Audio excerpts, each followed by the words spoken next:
Hello and welcome to Dish Shelved with Adam White. Today I'm going to be talking about Jim Starlin's Dreadstar. They just recently, in November, released Omnibus Volume 1, which collects, let's see here, the Metamorphosis Odyssey, The Price, the Dreadstar original graphic novel, Dreadstar from Epic Illustrated number 15, Dreadstar number 1 through 8, and the short story Prayer.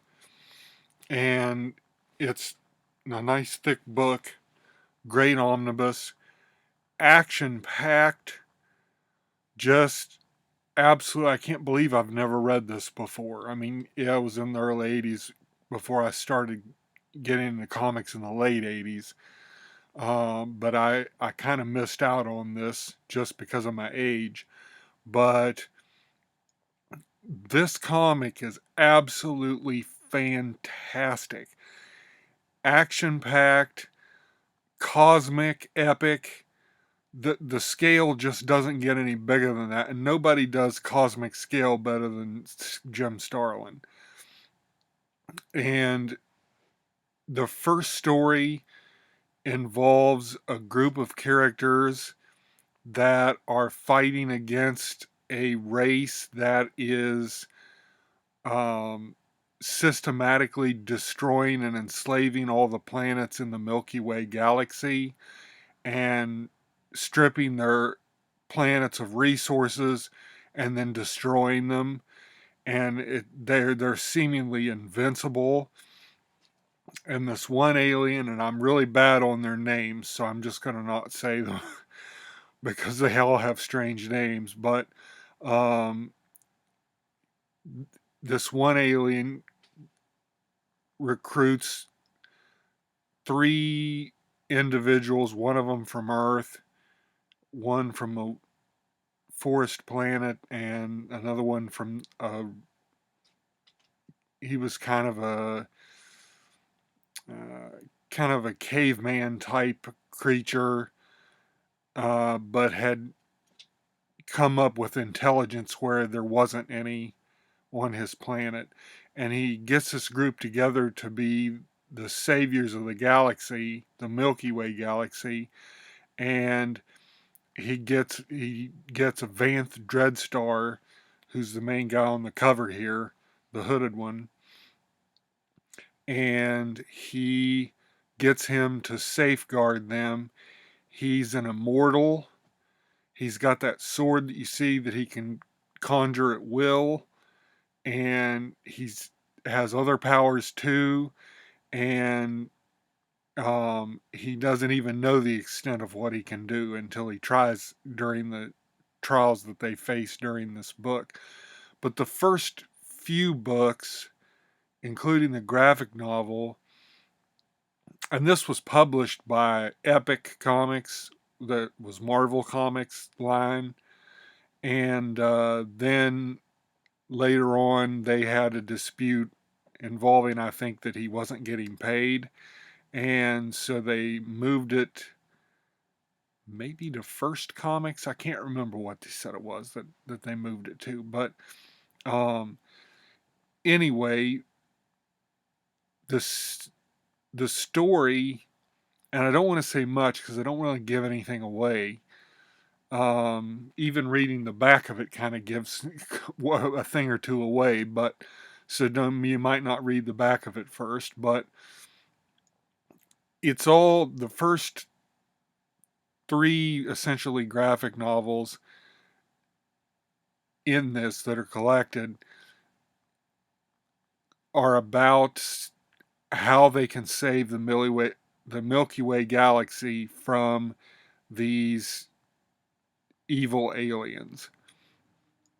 And the answer might surprise you because he's come up with the alien that gathered together these people, including Vanth Dreadstar, has has a plan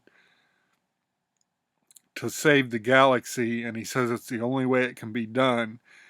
And I'm not going to tell you what it is because it's a really interesting way to save it. And So they do that, and then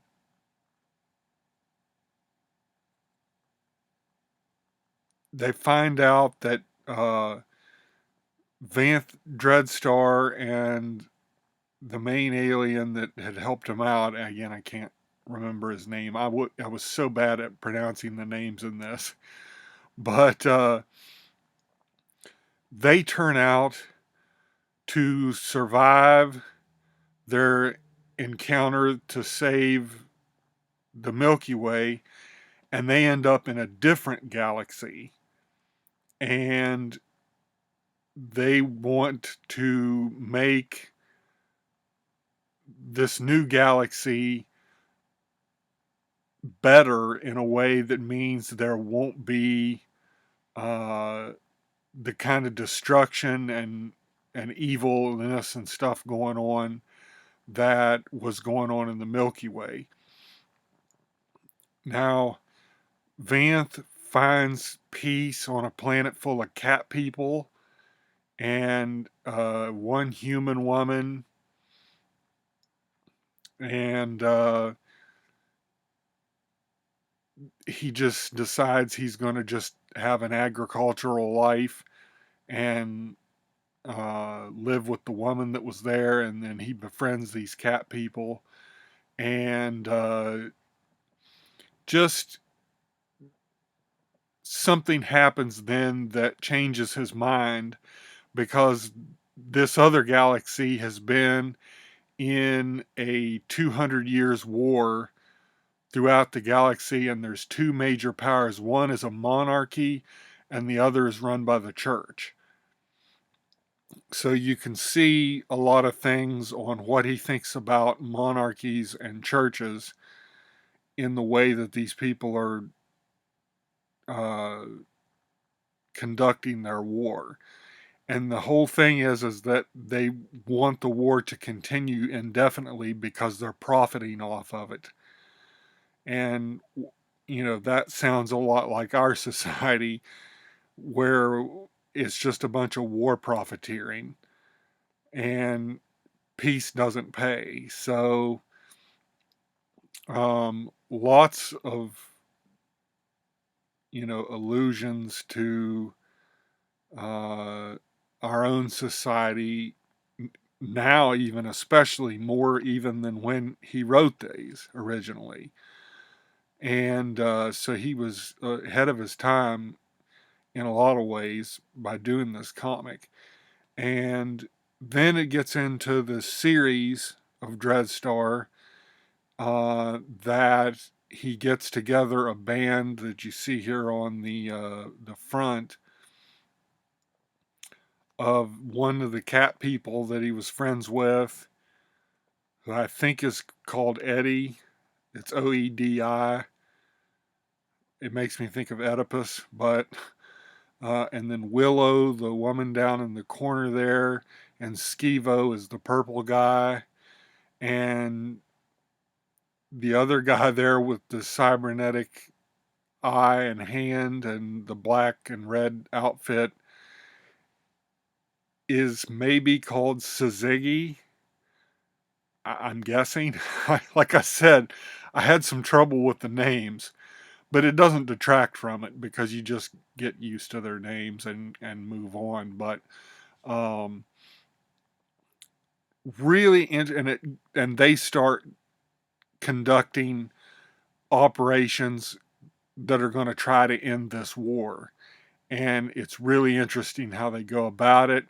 The main high pope of the church wants them destroyed and will stop at nothing to do it, as you'll see when you read these issues. And what he does is just despicable. I mean, they have some really despicable villains in this. And anyway, it's a great, great story. Action the whole way through. Um, the art is fantastic. It's all, some of it's in black and white, some of it's in color, because the Epic Illustrated and stuff that it appeared in were black and white magazines. But just beautiful painted artwork by Jim Starlin to match the magnificent story. And let me see if I can find here. Just then, there's also, it switches to, he does color painted artwork for some of the stuff, and just outstanding work throughout the whole thing. And there's another one, Dreadstar graphic novel.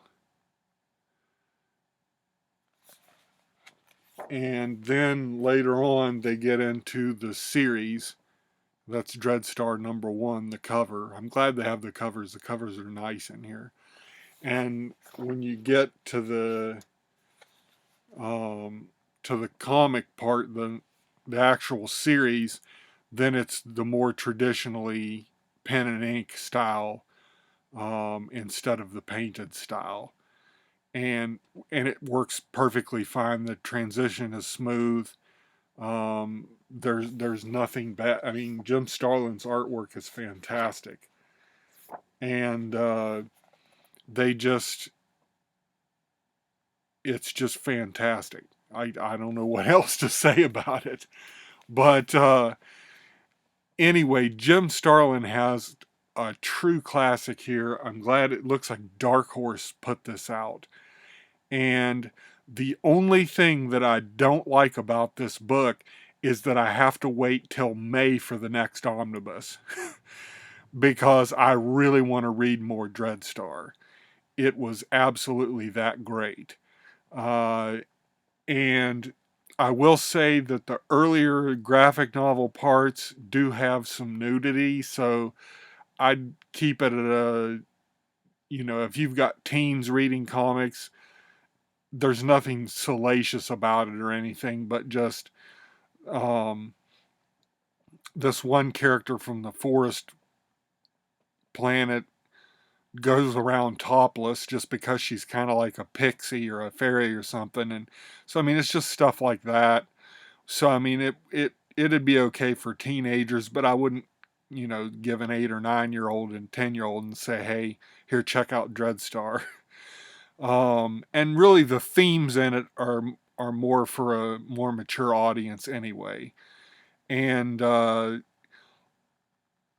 lots of social commentary in here on government and leadership and the church and monarchies and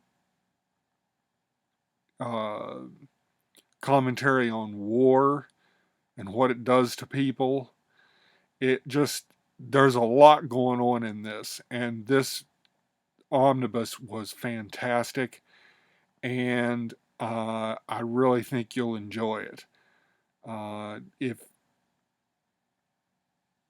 you haven't ever read, and Jim Starlin, he's most well known for creating characters like Thanos and Drax and Gamora from the Guardians of the Galaxy movies.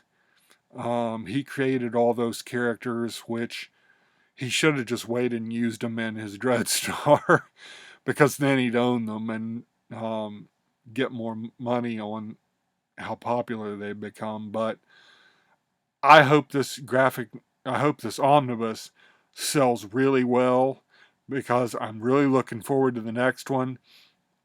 And he says in the introduction in here that there's supposed to be 3 omnibus volumes that collects everything Jim Starlin did for Dreadstar.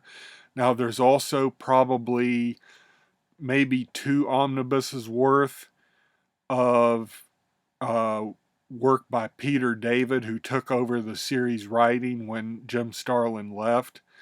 And I really hope they collect that too because Peter David is awesome, and he's also sorely missed because he sadly passed away earlier this year.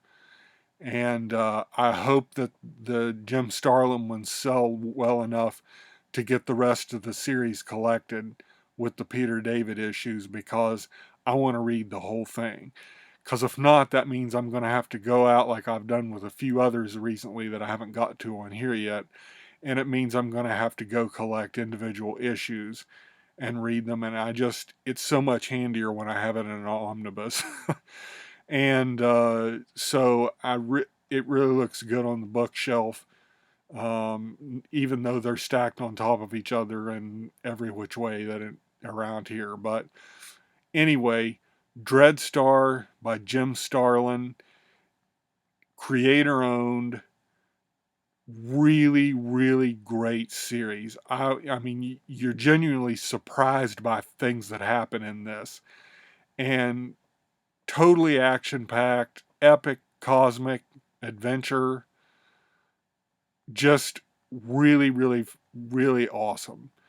I hope you'll check it out, because mainly I want the next ones to come out and I want to be able to read the whole series.